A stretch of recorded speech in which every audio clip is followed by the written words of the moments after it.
tardes.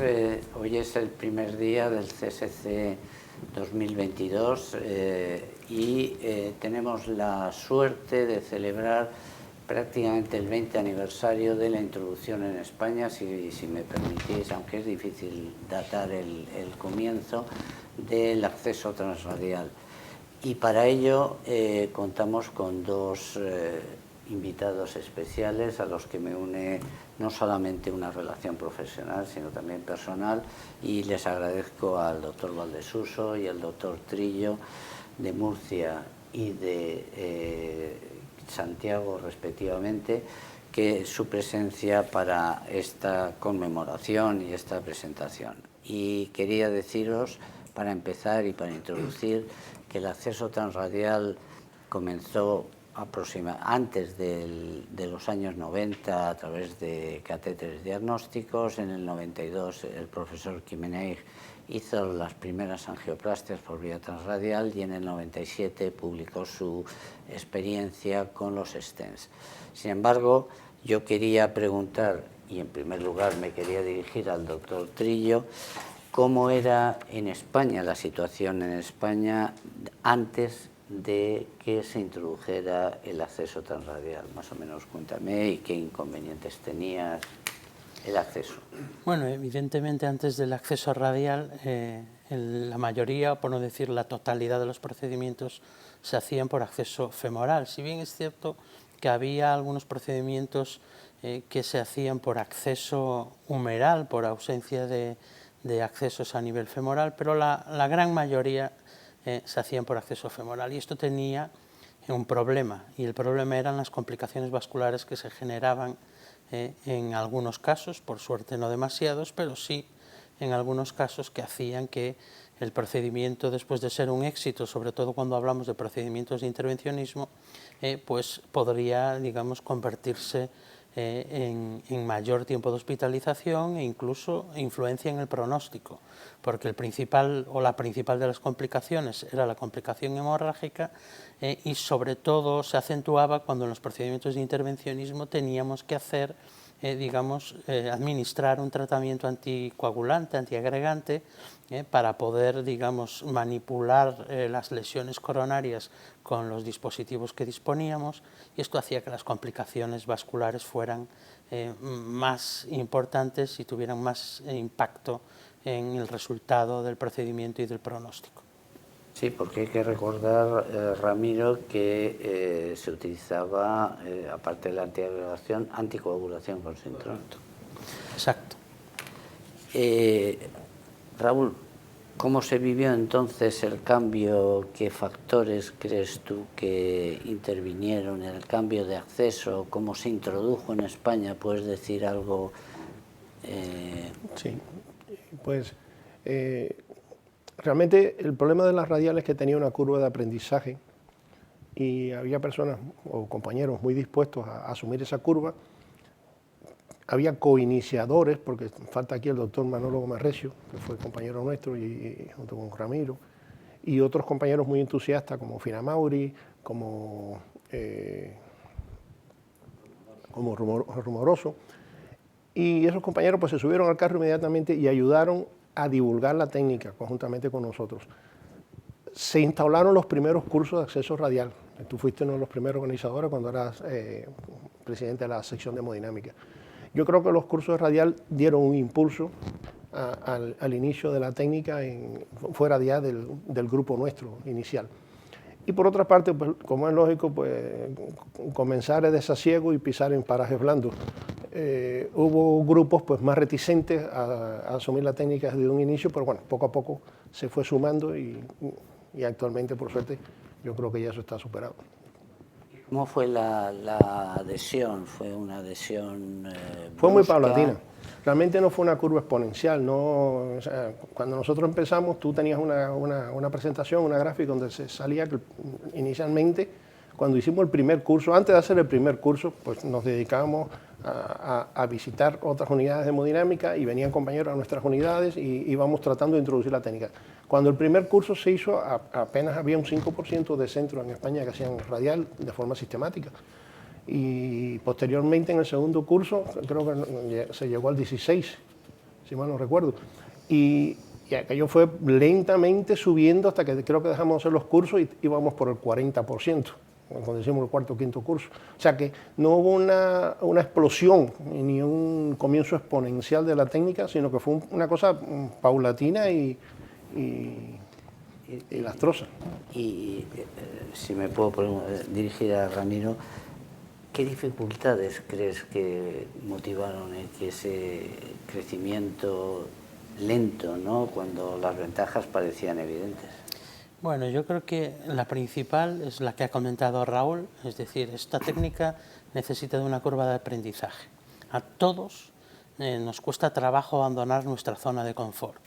Es decir, cuando hemos adoptado una técnica durante tanto tiempo que la dominamos, nos sentimos seguros, nos sentimos cómodos con la técnica, sabemos que nuestros resultados son los mejores posibles, adoptar una técnica que nos puede llevar a tener problemas en el inicio, asumir que la curva de aprendizaje va a durar un tiempo, creo que eso es una dificultad que ha hecho que la curva de adhesión a la técnica no fuera una curva más acelerada.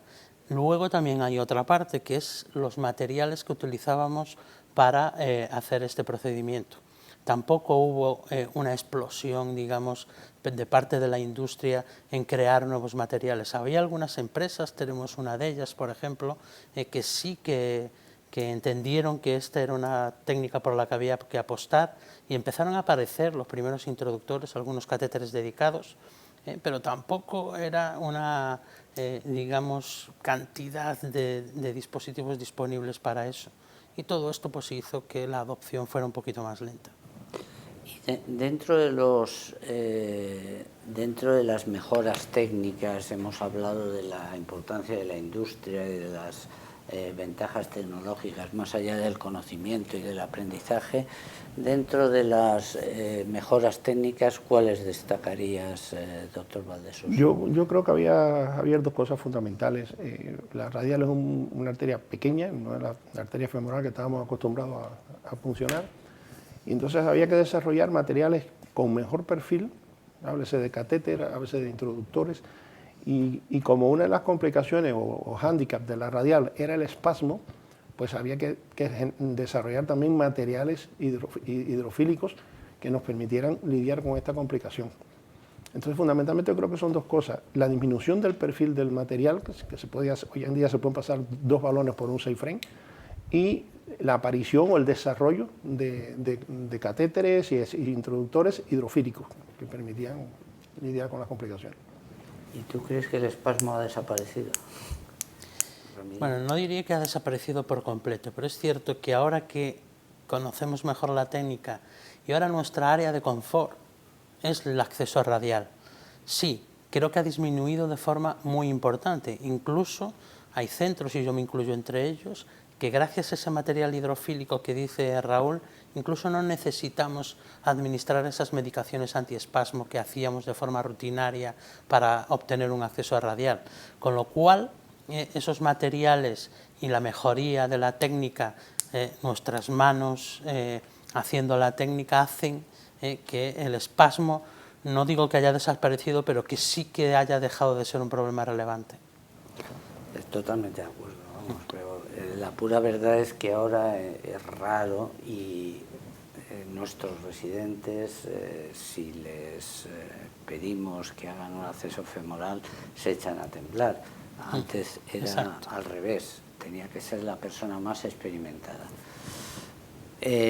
Por fin, vamos a terminar diciendo qué mejoras, o hablando un poquito de las mejoras que ha aportado el acceso transradial. Y os pido una intervención breve. Muy breve. Yo creo que lo fundamental es la disminución de las complicaciones vasculares.